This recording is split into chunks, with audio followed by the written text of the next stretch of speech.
సరైన ప్రాపర్టీని ఎంచుకోవడంలో తికమక పడుతున్నారా? ఇక ఆ కన్ఫ్యూజన్ వద్దు. అపార్ట్మెంట్లు, విల్లాలు, ప్లాట్లు మీకు కావలసినవన్నీ ఒకే చోట. Suman TV biggest property expo October 18th, 19th HSCC Novotel Hyderabad. ఇప్పుడే ఫ్రీ ఎంట్రీ కోసం కాల్ చేయండి. మీరు చేసిన కొన్ని సినిమాలు కూడా ఇక్కడ డిస్ప్లే చేస్తాం. ఒక్కొక్క మెమరబుల్ మూమెంట్ ఆ హీరోస్ తో మీకున్నది ఒకసారి షేర్ చేసుకుంటే ఆడియన్స్ బాగా ఎంజాయ్ చేస్తారు. ఆ రోజులు ఎవర్ గ్రీన్ గోల్డెన్ పీరియడ్, అదంతా ఇంకా రాదది. ప్లీజ్ సుబ్బు, సో న్యాయం కావాలి. రాధిక గారు అండ్ చిరంజీవి గారి కాంబినేషన్ అంటే ఎలా ఉండేది? సెట్ లో ఎలా ఉండేవాళ్ళు? మీరు వాళ్ళతో ఎలా కంపోజ్ చేయించుకునేవాళ్ళు? ఎలాంటి పిక్చర్ అది? అప్పట్లో నేను వర్క్ స్టార్ట్ చేయలేదు అనుకుంటాను. ఆయనకి భలే ఇష్టపడ్డాం, అందరూ ఇష్టపడ్డాం. వాళ్ళ కాంబినేషన్ ఎలా ఉంటుంది మాస్టర్ అసలు సెట్ లో? చాలా బాగుంటుందండి, డెఫినెట్గా చాలా బాగుంటుంది. నేను సీన్స్ అప్పుడు అదంతా నేను ఎక్కువగా చూడలేదు. సీన్స్ సాంగ్ గురించి ఆ టైమింగ్లో సేమ్ ఆర్టిస్టులు ఉంటే చాలా రెస్పెక్టబుల్గా ఉంటారు, హ్యాపీగా ఉంటారు. నేను చెప్పినట్టుగా ఇప్పుడు వీళ్ళందరూ వర్క్ తప్ప ఇంకేమీ థింక్ చేసేవాళ్ళు కాదు అక్కడ. చూసేదానికి హీరో ఏదో జల్సాగా ఉన్నారా, సంతోషంగా ఉన్నారేమో, అందరితో మాట్లాడుతూ అట్లా అని అనిపిస్తుందేమో బయట వాళ్ళకి. బట్ హీరో ఆయన ఎంతో కష్టపడితే కానీ ఈ పొజిషన్కి రారు కదండి ఎవరైనా సరే. ఎంతగా ఇప్పుడు మేమే ఇంత కష్టపడితే ఆయన సినిమాలో ఫుల్గా ఉండే హీరో ఎంత కష్టపడి ఎంత మైండ్ పెట్టుకొని చేయాలి.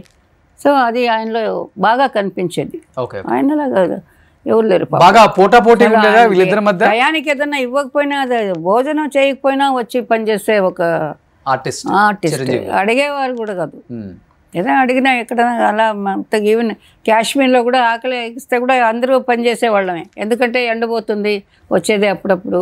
అప్పుడు మన ఆవగాయ అన్నం కలిపి ఆయనే చెప్పి అందరికీ ఒక్కొక్క ముద్ద తెచ్చిస్తే ఆయన తీసుకొని అందరికీ ఇవ్వమని మేమందరూ ఆవగాయ ముద్దలు తిని పసివాడి ప్రాణం అవన్నీ వర్క్ చేసింది. అన్నీ ఆల్మోస్ట్ ఎప్పుడన్నా అవుట్డోర్లో అరేంజ్ చేస్తారు. వీళ్ళిద్దరు కాంబినేషన్ అన్నప్పుడు ఎలా ఉంటారు వీళ్ళిద్దరు సెట్ లో? అంటే పోటాపోటీగా ఉంటారా? స్టెప్స్, మూమెంట్స్ వేసేవారు రాధిక గారు అండ్ చిరంజీవి గారు. చిరంజీవి బాగుంటుంది, తిన అల్లరి కదా, ఎప్పుడు అల్లరిగా ఉంటుంది. ఎవరన్నా ఊరికి నిలబడ్డా వచ్చి చేతులు పెట్టుకుని షోల్డర్స్ మీద నిలబడుతుంది. మనం ఏదో థింక్ చేస్తుంటాం, సడన్గా 2 చేతులు పొడిచి పడతాయి. ఇక్కడ తిరిగి చూస్తే నాదా అంటుంది, నేనే అని అలాగే అల్లరి చేస్తూ ఉంటుంది. సీరియస్గా ఉండదు అసలుకి. నాకు తెలిసి మన ఇది శ్రీదేవి రాధిక ఫస్ట్ పిక్చరా రాఘవేంద్రరావు గారు డైరెక్షన్, త్రిశూలం. త్రిశూలంలో కలర్ సాంగ్ ఒకటి ఉంది కదా, ఏదో కలర్స్ అన్ని జల్లుకుంటూ 16 ఏళ్లలో పుష్కరాలు, 12 పుష్కరాలు. ఆ సాంగు తినతోనే చేయించాను నేను. నేనే ఆ సినిమాలోనే నేనే అప్పుడు ఆయనకి చాలా సినిమాలు చేశాను. కొంచెం లేట్గా ఎంటర్ అయినాను రాఘవేంద్రరావు గారి కాంపౌండ్లో. లేట్గా అసిస్టెంట్గా తెలుసు బాగా. మా మాస్టర్ చేసేటప్పుడు హీరాలాల్ గారు వాళ్ళతో అప్పుడు ఆయన కూడా అసిస్టెంట్ వాళ్ళ నాన్నగారి దగ్గర.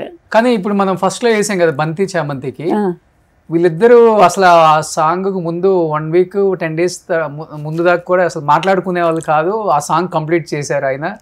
ఆ మూమెంట్స్ అనేది వీళ్ళిద్దరూ చాలా ఫ్రెండ్లీగా ఉండే హీరోయిన్స్ ఎవరంటే రాధిక గారు, చిరంజీవి గారు. ఆ సాంగ్ అప్పుడు అసలు మాట్లాడింది మళ్ళీ చెడ్డు అప్పుడంతా తెగ ఏడిపించేది. నవ్వడం కానీ, మొమ్మట్లు కొంచెం మర్చిపోయినట్టు చేయడం కానీ, తోసేయడం కానీ అన్ని అల్లర్లు చేసేది తను. ఆయన సీరియస్గా ఉంటారు కాబట్టి వర్క్లో కొంచెం అప్పుడప్పుడు చికాకేస్తుంది. ఎవరికైనా కొంచెం చికాకేస్తుంది అని తెలిసి కూడా మళ్ళీ చేస్తుంది అదే పని. రాధిక అల్లరి చేస్తుంది కొంచెం. అది కానీ బ్రేక్ డాన్స్ అనేది తెలుగు ఇండస్ట్రీకి పరిచయం చేసింది కూడా తారా మాస్టర్. అది వచ్చింది చిరంజీవి గారితోనే ఆ బ్రేక్ స్టార్ట్ అయింది ఇక్కడ. అవును, డెఫినెట్గా. సో ఆ ఫస్ట్లో ఆ మూమెంట్స్ చేసేటప్పుడు చిరంజీవి గారు బాగా కష్టపడే వాళ్ళ, లేకపోతే ఈజీగా వచ్చేసేది ఆ మూమెంట్స్ ఆయనకి? ఈజీగా రాలే, కష్టపడి నేర్చుకున్నారు. సేమ్ టైం ఒక ఐడియా మైండ్లో ఉండింది ఆయనకి. ఒక ఐడియా అంటే ఎక్కడ మారినా, ఒక స్టైలు మ్యూజిక్లో మారినా, డ్యాన్స్లో మారినా, టేకింగ్లో మారినా సినిమా వాళ్ళకి తెలిసిపోతుంది. యాక్చువల్గా చెప్పాలంటే నేను ఆ స్టైల్ని ఫస్ట్ చూసింది న్యూ ఇయర్ నైట్లో వచ్చేది, గుర్తుందా? టీవీలో, బ్లాక్ అండ్ వైట్ టీవీలో. న్యూ ఇయర్ డిసెంబర్ ఫినిషింగ్, జనవరి స్టార్టింగ్. అలాంటి అయితే ఒక్కొక్క ఊరు నుంచి ఒక్కొక్కరు వాళ్ళ ఐటమ్ ఆడేవాళ్ళు. కొన్ని షార్ట్సే వచ్చేవి అవి ఓకే. బ్లాక్ అండ్ వైట్ మూవీలో. నాకు అవన్నీ ఇష్టం, అది అలా చూడడం. నేను పెట్టుకొని ఎవరన్నా ఏమన్నా చేశారేమో, అంతకు మునుపు ఎక్కడెక్కడో వచ్చి ఉండొచ్చు మన ఇండియాకి. నాకు తెలిసి అప్పుడు నేను చూసినప్పుడు ఒక నీగ్రో అతను ఆ డ్యాన్స్ చేశాడు. ఓకే. ఆ కాళ్ళు అలా స్లోగా తీసుకోవడం, మళ్ళీ పెట్టడం, అలా చూడడం, ఏదో పక్షిలాగా.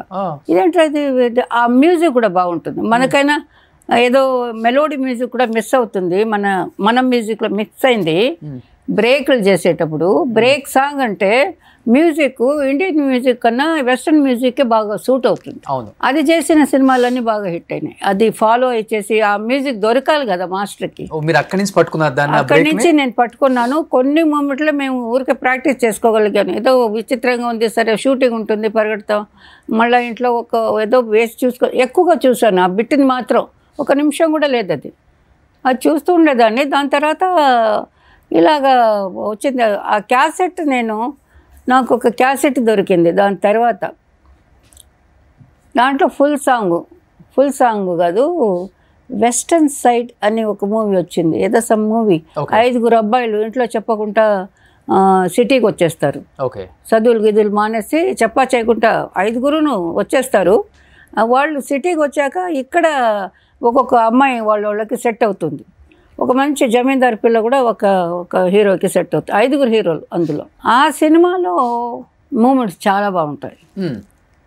వెస్టర్న్ స్టైల్, వెస్టర్న్ బ్రేక్ అందులో కూడా ఉంది. కానీ బ్రేక్ అనేది నేను బ్రేక్ సాంగ్ చేసిన తర్వాతే మైకేల్ జాక్సన్ ని చూసా. అతని సాంగ్స్ చూశాను. బ్రేక్ మునుపు మైకేల్ జాక్సన్ నేను చూడలేదు. ఆ సాంగ్స్ అన్ని లేవు కదా అప్పుడు. ఇప్పుడు బ్రేక్ అంటే మాస్టర్ ఎక్కువ హ్యాండ్స్ హెడ్ కదా అంతే. ఇప్పటికి బ్రేక్ రిథం ఉందా మాస్టర్? ఒకసారి ఏదైనా ఒక బ్రేక్ ఒకటి మీ స్టైల్ చిరంజీవి గారికి చెప్పిన సాంగ్స్ లో మర్చిపోయాను నేను, అది బాడీలో ఇప్పుడు ఎక్కడే పోయింది మాస్టర్. నెక్స్ట్ టైం చేస్తాను, మీరు చేయండి, మీకు బాగా గుర్తుంటుంది. హెడ్ తిప్పాడు మాస్టర్, మీరు స్టైల్ గా తిప్పారు. కాలండి ఇలా కాలు ఇలాగా, అలా ఎవరో పిలిచినట్టుగా పిట్ట తిరుగుతుంది కదా మామూలుగా తిరుగు ఇలాగా.